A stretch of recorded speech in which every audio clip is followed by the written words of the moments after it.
All right, everyone, welcome back here. SportsBook Sports, all things sports betting. I'm your host, Connor, with my boy here, GA. What up, what up? Welcome mid-August, August 18th episode number 17 for us. Yep. And we're wrapping up college football. Yeah. I can't believe we're here. We're moving from college football after this. We're going to be moving on to the NFL. We saved maybe the best for last.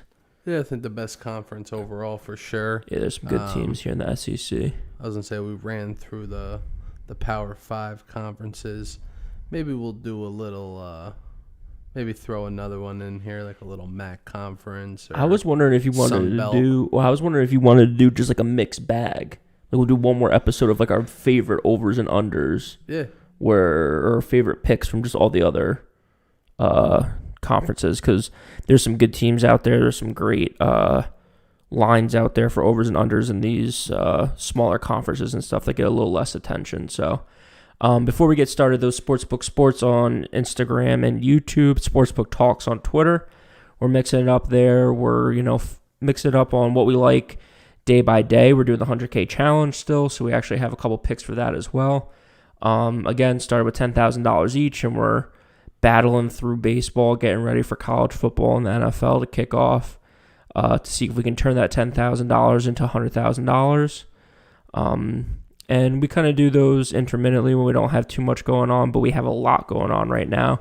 That's why we've been doing our conference previews. So if you're interested in those, you can go back on our YouTube channel, SportsBook Sports, and look at Pac-12, ACC, Big 10, Big 12. We did all those. And then today we're doing the SEC. Yep. SEC, I mean, obviously, this is like the NFL of college football. Yep. Packed with talent every single year. Alabama's, been lights out ever since Saban's really came in there and made that program what it is. Just really a powerhouse year in and year out. Even the years they seem to be down, they just like a down year for them is like losing in the college football playoffs. Yeah, a down year for them is like the 3 or the 4 seed in the playoffs instead of the 1 overall seed. Exactly. It's crazy. I mean, I don't think either of us have them for over-unders, but they're over-under set in 11.5. Mm-hmm. So that's a perfect season for them in the regular season. Yep. I'm not going to be betting it, but if you were going to be betting it, which way are you leaning? What was it for the over-under? 11.5. Perfect season. Can't lose a single game. Yeah, I think that's going over. Yeah. I mean, I like the fact they got Bill O'Brien coming in this year as their offensive coordinator. He's got some NFL experience. Yeah. And I think, truthfully, just being around the guys they had last year, that good of talent, just makes the people behind them better. So, I think some of the wide receivers that are going to have to come up and play a big role in filling the shoes of Devontae Smith and Jalen Waddle. Najee Harris obviously left, but they got Trey Sanders and Jace McKellen coming in. Bryce Young's obviously what he is from what I've seen. Yeah, more of a dual threat, obviously, than Mac Jones. So, yeah, they lost Mac Jones, Smith, Jalen Waddle, Najee Harris, all to the first round in the NFL. 4 first-rounders. Yeah. So that's, again, where we say this is practically the NFL in the college football world. I mean, we talk about teams like Georgia, Florida, Texas A&M, Ole Miss here, LSU, obviously. Yeah. You have some big-time programs, but Bama's the cream of the crop, 11.5. I'm probably actually might take the under on that just because I think that they might slip up, especially with so many new weapons, and they might just lose a game. Yeah. But looking at their schedule, it's going to be tough. I mean, the 2 games that I have my eye on for them possibly dropping are road games. That's another reason why I kind of lean a little bit towards the under. At Florida in September, and then at Texas A&M in October. I think those are going to be their 2 toughest ones, but if they skate through those, they're going to skate through the rest of the season. Yep. I will be betting Alabama first halves all year long, probably again. So it's 2 or 3 years. 2 or 3 years in a row. I just like taking them every Saturday. But yeah, neither of us have it in our picks, but I did want to talk about it because when you talk SEC, you got to talk Alabama, just because they're the cream of the crop. They're the top dog, and chances are they're going to do it again this year. So they're the odds-on favorite for everything. Definitely.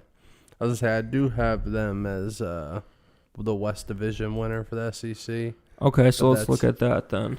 That's it. And then I didn't put outright winner on there, but we can definitely discuss that. Yeah, so we both have Alabama as the West winner. Yep. Who else is in the West with them? Texas A&M, Texas LSU, A&M. Auburn. Yeah, I don't think really anyone besides Texas A&M has a shot. Even Texas A&M, I think they're going to be a good team this year, obviously, but I think Bama has a lock on that division of the SEC. Definitely. I would agree with that as well.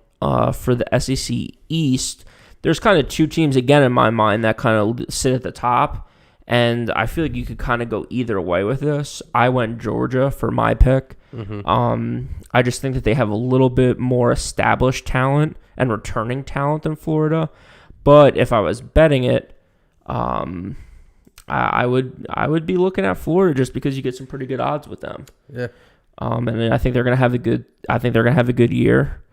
I think Jones is gonna have a good year, even though Trask was there last year. They're the number one passing offense. Yeah. But I still think that they're gonna do pretty good. Again, they had a couple guys leave for the NFL as well as most of these SEC teams do.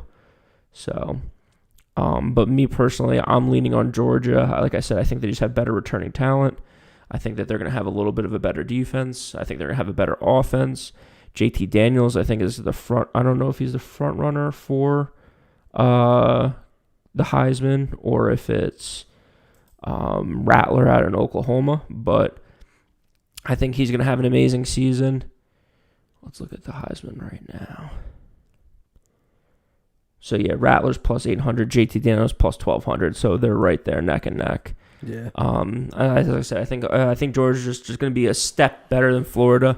I believe they're over-under set at 10.5. Georgia's is. Florida's set at 9. So, I think that Vegas thinks they're going to be a win or two better. I think that they're just all season long just going to be a little bit better. But, they're both going to be there. Could come down to a coin flip. So, if you're betting on it, Florida odds, probably what I would be taking if I was putting a bet on it. Yeah, I agree. I was going to say, I like Florida just because I think Georgia's minus 450, Florida's plus 500. So I'm not betting minus 450 on Georgia. Yeah, I was going to say, I think there's just some value in Florida getting it done. Georgia, I think some people are going to get overhyped on the way they finished the year last year. Yep. And it was against weak competition. Because JT Daniels only really played the last half of the season. He came in with a knee injury. Mm-hmm. So I think the expectations are going to be high, which are leading people to lean that way. And obviously with what Florida lost, obviously, and Trask, who was a huge piece of their offense, I think, the quarterback they have stepping in, I think he's gonna have a seamless transition. Yep. They don't really they return 5 starters on each side of the ball, but I feel like what they have coming in and what on both sides of it, that they'll fit in seamlessly and just leave right where they left off. I know they had a tough loss at the end of the year last year, a couple tough stretch actually. They lost to LSU and then had Alabama. A lot of injuries. Yeah, so I just see them getting up to it, living up to the expectations and having a little bit better of a year last year. So that's why I took them to win the SEC East and then also as the over. I just think there's good value in both of those for Florida. And, we'll see how that turns out. But I just, like you said, with Georgia being that high of a line, it's hard to take that and really, feel like you're getting a good bet out of it. Yeah, so I'm going to pick Georgia to win it, but minus 450, that's just a lot of juice for, like I said, I think they're going to be close. I think Georgia's going to be a little bit, a step ahead of Florida when it comes to offense and defense. So I have Georgia in the East, Bama in the West. You have Florida in the East, Bama in the West. Who's winning the SEC this year? Bama. Yeah, I think they're head and shoulders above everyone again this year, just like they were last year. They're minus 160 right now on FanDuel. Again, all our lines, we do everything with FanDuel. We love FanDuel. Bama's minus 160, Georgia's plus 190, and then the odds get crazy. A&M plus 1,200, Florida plus 1,800. Mm-hmm. LSU, if you're so inclined, plus 2,500. Yeah, I was gonna say last year Alabama played 13 games and they went 13-0, Yep. and they were 9-4 against the spread. Yep. And 2 of those games they probably should have covered, which was at Ole Miss and at Missouri. Yep. Florida and Notre Dame, those are obviously a little bit tougher teams, but they could have easily just have blown them out as well. So I think, as I said, I think this year, even though they lost a lot on the offensive end, especially with 4 first-round draft picks, I just think the guys that are coming in that have been there just haven't gotten as many reps as the people they had in front of them. I think they're going to come in, do a great job as well, and I just see Alabama running the table again. Like, they're just too good. Yeah, I think a lot of people are focused, and like we kind of focused on the beginning, so many people on the offensive side of the ball are gone. Yeah. 8 returners on defense. Exactly. That defense is going to be crazy. Yeah. I think they might have even brought a guy or 2 in on the transfer portal too, which just seems like unfair. Like I feel like there's like certain teams like Bama, Clemson, you shouldn't be allowed to transfer people in. Yeah. So yeah, and like you said, the guys that they get to fill in are going to be future first round draft picks or future NFL players. Exactly. So it's not like, oh, you're gonna have you're gonna have a bad year. Bryce Young is gonna be a 5th round pick later on. It's like, nah, Bryce Young is gonna be a 1st or 2nd round pick in the NFL. Exactly. He's gonna go on and have a good career probably. Yep.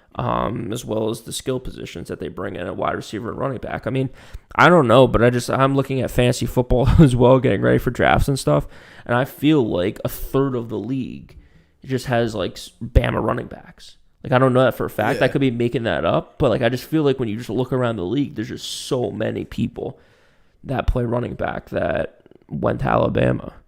So, like I said, skill position wise, I think they're going to be fine. Offense, I think they're going to be fine. Even though they are bringing in someone new, Sarkisian leaves, he goes to Texas. But like you said, they bring in Bill O'Brien, offensive guy down in Houston. So you saw what they were able to do with Deshaun Watson. Yep. I think Bryce Young has some similarities. I don't know if he has really the ceiling that Deshaun Watson has, but dual threat guy, can throw the ball, can move around, keep a play alive, find someone down the field, and I think that you really can't ever count Alabama out. So Nah. I like them to win it all as well. JT Daniels, both of us for the Heisman. I think he's my favorite if I was going to put a bet in, but I do like the value of Emory Jones in Florida just because he's 2,500 instead of 1,200, so you kind of get double the juice. I like Bryce Young too. And yeah. Which is Bryce Young plus 1,200. Yeah, I So. like him as well. Yep. I do like JT Daniels though. I mean, it's weird because it's like a balancing act for me because I do like Florida, but I do also like Georgia a lot. Their defense is always just top notch. Like they compete with Alabama on a defensive end. It's always just their offense that takes a little bit of a hit. But I think with JT Daniels coming back, I think they have a good chance at putting something together this year. That's why, like I said, I was trying to really pick which way I wanted to go, and I liked Georgia, or I liked Florida just a little bit more because of the value. But I think Georgia really does have a good shot at being good. But originally my thought was that they just won't. They're going to be overhyped, and to live up to those expectations is going to be tough. Yep. But I can see that happening as well. Yeah. So that's where I was really at with them. Yeah, so you were talking a little bit about better value in Florida. So let's talk about our overs and unders. You like Florida for the over. I actually also like Florida for the over. But I want to hear what you're thinking about that while I pull up the odds and what it's at right now on FanDuel. You said for Florida for the over? Yeah, so right now it's 9, plus 110 on the over, so I love that. Yep. What are your thoughts on that? Why do you think they can get to 10 wins? I just think It's they're 2 losses on the year.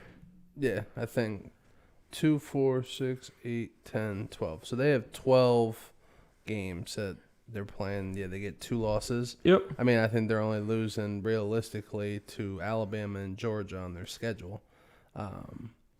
Florida Atlantic a W, South Florida W, At Alabama's tough, or Home against Alabama. Home against Alabama's, that's tough. That's a tough win to get, but Early in the season, in the swamp. I guess it's an opportunity.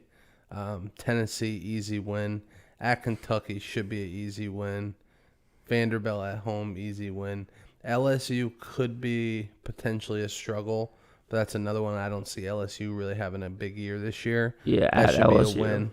Yeah, at LSU. Then they play Georgia neutral site, which, you never know, depending on how they're playing at that point in the year. Yeah, but that's the big one. Yeah.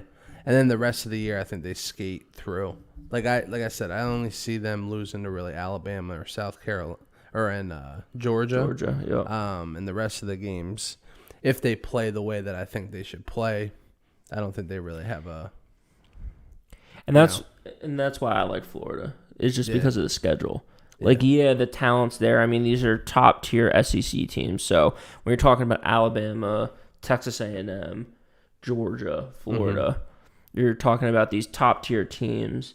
And I really do think that they have the best schedule out of everyone. Yeah. You get Alabama at home. You get a neutral site versus Georgia. So your toughest road game is at LSU, who I think is going to have another down year after a down year last year. Yeah.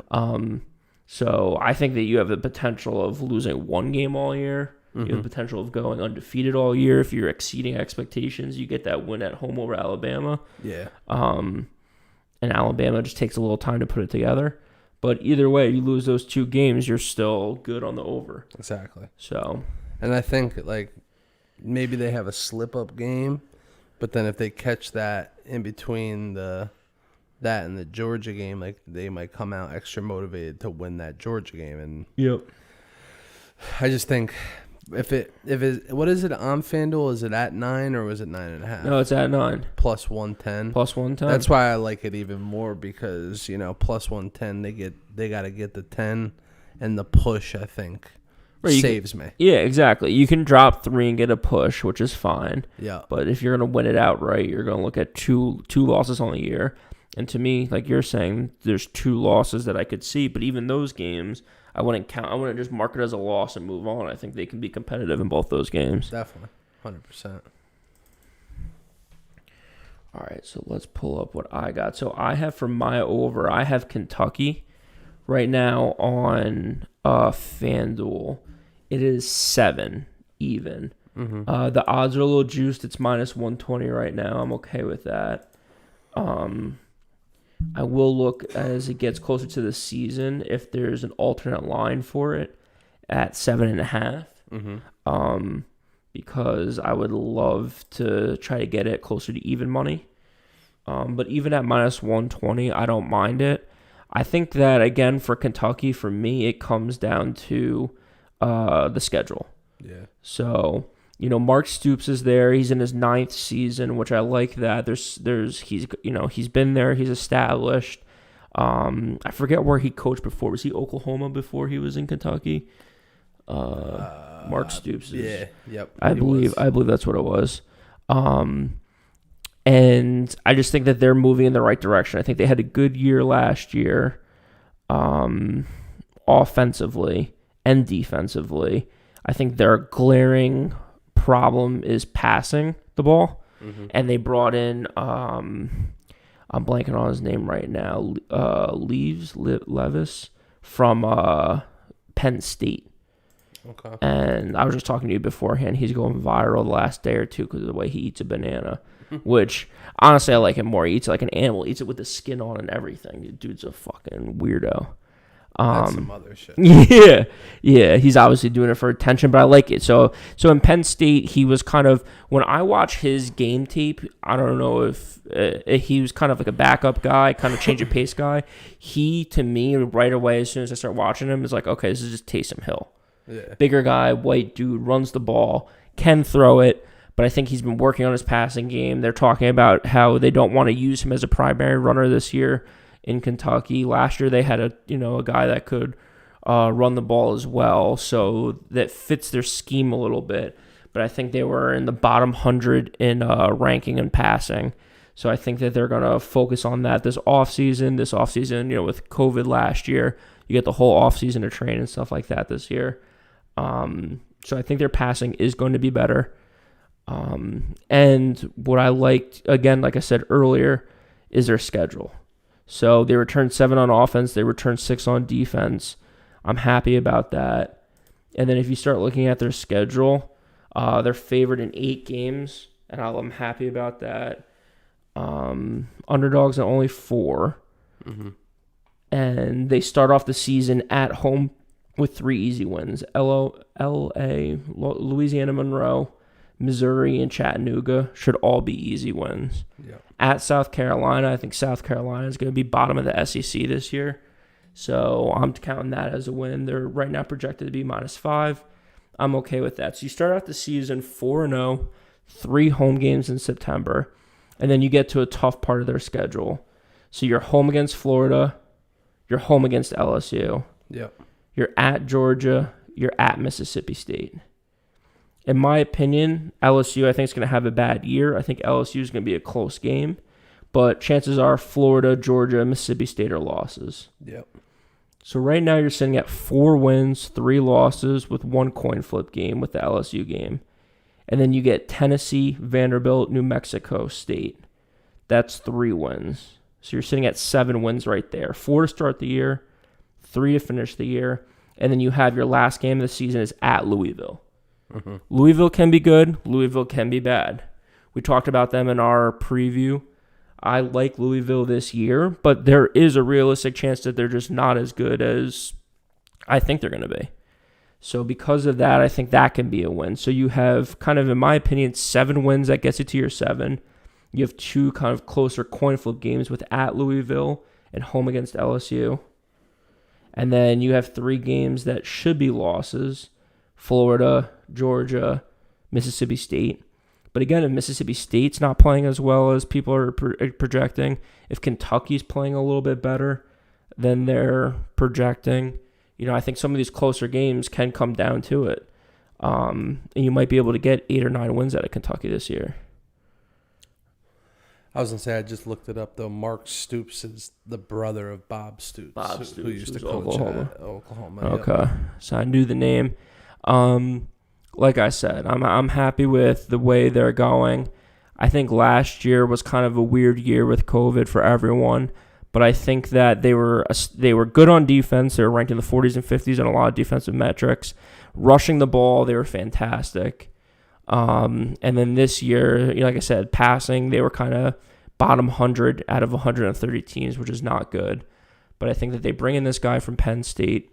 I think they have a shot at winning a lot of their home games this year, which I love. Mm-hmm. And then there's a couple, like I said, there's a couple coin flip games. If 1 or 2 go their way, this is an easy bet. Even if they don't go their way, I still think they get 8 wins with the 4 to start the year and then the 4 to end of the year. That middle part of the season is just tough. Florida, LSU, Georgia, Mississippi State's no joke. But then again, you're an SEC team. You're going to play SEC schools. You have to be ready for it. Yeah, I was going to say, that's the tough part about the SEC is there's just so many good teams that, like, even the bottom feeder teams are good talent. So, like, at any given night, they can just show up and potentially beat. Like, it's tough to do that against, like, an Alabama or, I think Alabama is really the only team, actually, because, like, the rest of them could potentially just, like, have a great game and, knock off a Georgia or knock off, like, a Texas A&M, And that's like Arkansas or one of those teams doing that. And that's sort of where I slide into my under, which I do have Arkansas, because I think this year, the way they played last year, Arkansas was solid in some games. I think they did pretty well covering. Yep. And let me just pull it up real quick. They started out the year great against covering. They were 2-4. They were 6-0 against the spread to start. They finished off 0-4 against the spread to finish the year. Yeah. They played tougher teams at the end of the year. At Florida, home against LSU, at Missouri. And that was a push. And Bama. They had Philippe Franks, who last year was a big addition to them. He was at Miami before, right? Yeah, and I think he might have been somewhere else before that. Yeah. But if not, I mean, either way, he was a big addition for them because they never really had a quarterback. They return a lot this year, but I don't think returning a lot for this team means anything. I don't think it means any improvement. I think the SEC has a lot more talented teams. I think Arkansas is definitely one of the bottom feeders in this conference. They don't recruit at a SEC level. The talent just isn't there when it comes to it. And I think their schedule this year just doesn't fit. The first couple games that they play in, or I should say there's a couple games throughout their schedule that they should win. They got Rice game 1 at home, Yep. Georgia Southern at home, and then they got Arkansas Pine Bluff. So that's 3 wins right there. But for them to get to 6 otherwise, I mean. There's a lot more on that schedule that scares you. Yeah, I don't see where they can pull out. Because 6 is a push. You need 4 more wins to get the over. Exactly. But if you're betting the under, you need 2 more. Yep. And I just don't know where they're going to pull that from. Yep. You know what I mean? Like there's just not enough winnable games. Like even their home games are, Auburn, Mississippi State, Texas, Missouri are the other ones that they play. And then the rest of them are all away games at, I guess, Texas A&M. It looks like it's a neutral site. Still, though, Texas A&M is. But yeah, 6 wins is just better. way too much for this team. Like there's, as I said, yeah, they return a lot, but not. They return a 3-7 team essentially, and they lose their quarterback. So that's why I feel like this number is just too good. And what are they on FanDuel? Let's see, Arkansas right now. 5.5. So under 5.5 is -115. Over 5.5 is -105. Okay. So under 5.5, you need to get five wins, and you still get a win here. So, but looking at their schedule, I mean, there's just so many teams that stick out to me that are just going to be absolutely brutal. Like you said, they start out with 3 potential wins in the season, maybe 2. Texas is going to be tough. Yeah, and then after that, I mean, where do you go? Texas A&M, Georgia, Ole Miss. There ain't enough. There ain't enough to get it done for them. I think that's why that's a lock. There's a lot of good value in that. I would say lock that in for a good amount of money. All right, so for my under, it's kind of go. I'm going to go with a big team here. I'm taking LSU as the under. I think that when you talk about the top of the SEC, I think LSU has been in the conversation for the last 3 years. I mean, rightfully so. They won it with Joe Burrow, number 1 passing, number 1 offense, possibly of all time in college football. It was amazing. But after that, they had they had a tough season last year. I think they had 2, 4, 6 wins. So 6-6 season, not what you want if you're this top team. The Alabamas, the Clemsons, even the Georgias of the world kind of reload year after year and are competing. LSU was not last year. And I think if you look at their schedule, to me, with a lot of these overs-unders, I'm really just trying to take the team. They return 9 people on offense. They return 9 people on defense, including the quarterback. So that's a good sign, especially with these big power schools. Chances are the talent there is pretty good. But what concerns me is that there's just some glaring holes at LSU when it comes to both the offensive and defensive side of the ball. And then if you combine that with their schedule, I just don't see how you get 9 wins on this season. If you have 9 wins, that means you can lose 3 games and hit the over. I think that there's going to be a lot more than 3 losses on their schedule. But before I get into the games and stuff like that, just some of the things that stuck out to me is, ranked 100 on third down conversion on offense, ranked in the lower hundreds on rushing the ball and rushing attempts per game, 82nd in completion percentage. So they're a volume team. They run a ton of plays per game. They're ranked 7th in the country. They pass the ball a ton. But again, when they're passing the ball, 82nd in completion, 82nd ranked in the country in completion percentage, 100th ranked in the country on third down conversion, 34%. I mean, that's just it's not going to get it done. And then again, rushing yards per game, rushing attempts per game, 108th, 107th in the country. So you're talking about a team that's very one-dimensional. They're here to pass the ball. They're returning their quarterback. They're returning a lot of offensive weapons and offensive linemen, which is good. But then on the defensive side of the ball, ranked 96 in points per game. They give up a ton of points. They give up a ton of yards. 125th, 124th in yards per game, yards per play out of 130 schools. Jesus. It's tough when you're doing this stuff. Passing yards per game, 127th in the country out of 130 team. It's just there's some, like I said, some glaring holes on this team. And then when you play against these SEC opponents, like some of their strengths are going to be throwing the ball all over you. I think that's why some of their numbers skew so poorly. Yeah. And I just don't know if they've done enough to improve on both the rushing attack as well as their pass defense. So when you dive into the schedule a little bit more, I really do think that there's going to be 8 coin flip games on the schedule, which is tough. I think that every road game that they play is a coin flip game this year, except for the Alabama game. That's just going to be a loss. So their road schedule is at UCLA to start the season. I think we talked about this in the Pac-12 breakdown that we both like UCLA this year. I think Chip Kelly's coaching for his job. I think that that's going to be a tough game to start the year. If you're going out to the West Coast from Louisiana, September 4th to start the year, -4 on the road. I think UCLA has a good shot at getting that win. Yep. At Mississippi State, at Kentucky, at Ole Miss, and at Alabama. I think all 5 of those games are going to be coin flip games. I mean, if you look at the projected lines, they're all -1 or 0, except for Alabama. So, again, how are we going to come up with 8 wins then? If you have 5 coin flip games, say you go 3-2 to be generous, or say you go 2-3 to be generous, then you have to kind of win out at home. And at home, they have, 3 easy games. And then other than that, you have Auburn. It's going to be a tough one. Florida. We talked about them already. We think they're going to have a great year. Yep. Arkansas, we talked about them having a down year. I think LSU is going to have a down year. So if that's the case, who wins that game? And then Texas A&M. I think Texas A&M's heads and shoulders are better than LSU.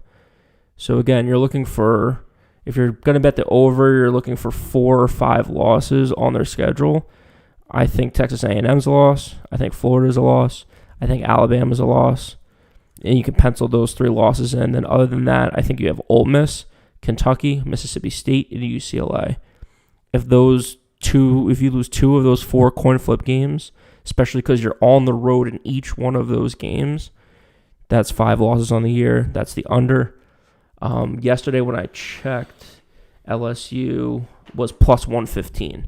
So that's another thing that I love too about this bet. Under 8 wins, +115.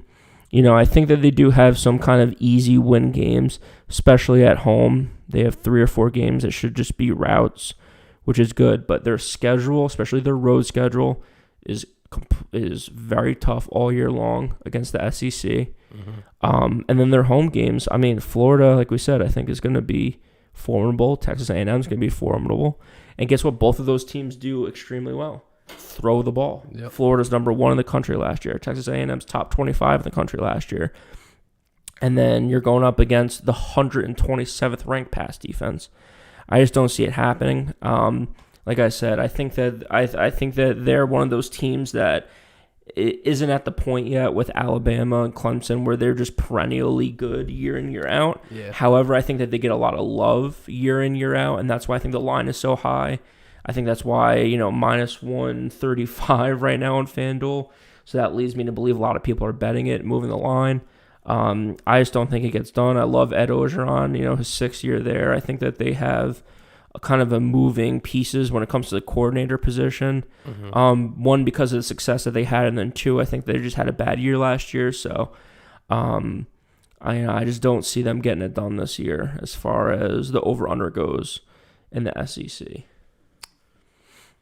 Yeah, I'd agree with that with LSU. I think he got his national championship and is sort of taking a back seat to really getting back down and grinding.